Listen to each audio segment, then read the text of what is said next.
China সরকারের আমন্ত্রণে এবং চাইনিজ এম্বাসি বাংলাদেশের আমন্ত্রণে আমরা ডাকসুর 15 জন সদস্য রাষ্ট্রীয় মেহমান হিসাবে এক সপ্তাহের একটি চায়না ভিজিটে গিয়েছিলাম এবং এই এক সপ্তাহের ভিজিটে আমরা চায়নার বিশ্ববিদ্যালয়গুলোতে ভিজিট করেছি।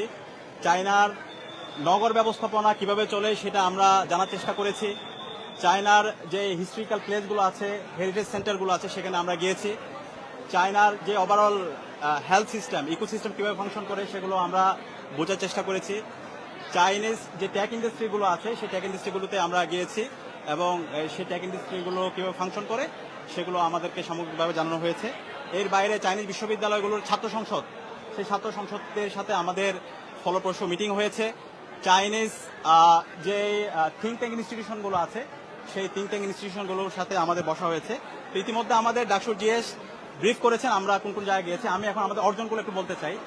আমাদের যে মিটিংগুলো হয়েছে সেই মিটিংগুলোতে আমরা কি কি বিষয়গুলো নিয়ে আলাপ করেছি। তিনটি বিশ্ববিদ্যালয়ে আমরা গিয়েছি, যে তিনটি বিশ্ববিদ্যালয় ওয়ার্ল্ডের খুবই প্রমিনেন্ট বিশ্ববিদ্যালয় এবং চায়নার টপ 10 যে বিশ্ববিদ্যালয় আছে এর মধ্যে অন্যতম। এর মধ্যে একটা হচ্ছে পেকিং ইউনিভার্সিটি এবং এশিয়ার টপ 10 ইউনিভার্সিটির মধ্যে এগুলো অন্যতম। পেকিং ইউনিভার্সিটি, এরপরে হচ্ছে সিংহুয়া ইউনিভার্সিটি, বেইহাং ইউনিভার্সিটি, এই তিনটে ইউনিভার্সিটিতে। তো পেকিং ইউনিভার্সিটিতে আমরা ইতিমধ্যে আপনারা জানেন পেকিং ইউনিভার্সিটিতে একটি বেঙ্গলি ল্যাঙ্গুয়েজ সেন্টার আছে।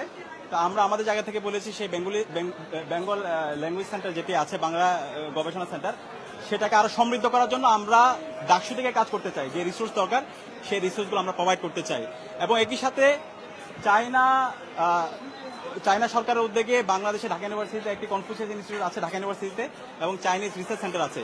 সেই জায়গায় ডাকসুর পক্ষ থেকে আমরা তাদেরকে সহযোগিতা করতে চাই। তো তারা সম্মত হয়েছে। আমরা কোলাবোরেশনলি পেকিং ইউনিভার্সিটি এবং চাইনিজ এম্বাসি এবং ঢাকা ইউনিভার্সিটি ডাকসু একসাথে কাজ করতে চাই।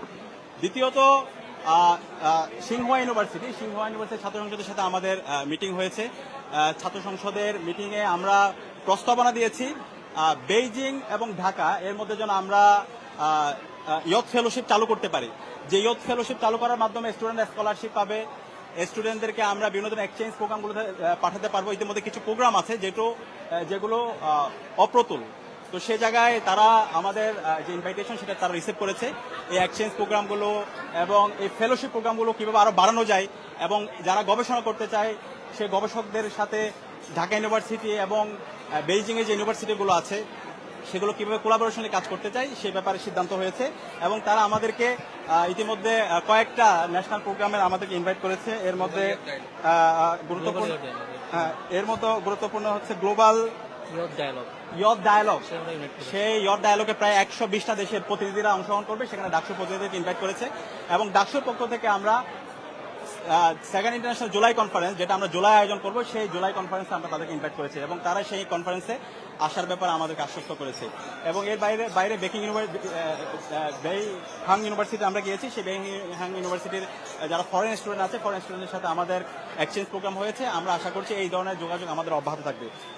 এর বাইরে আমাদের যেহেতু চায়নার বেইজিং এবং সাংহাই এই দুটো শহর আমরা ঢাকার সাথে তুলনা করতে পারি, বাংলাদেশের সাথে তুলনা করতে পারি।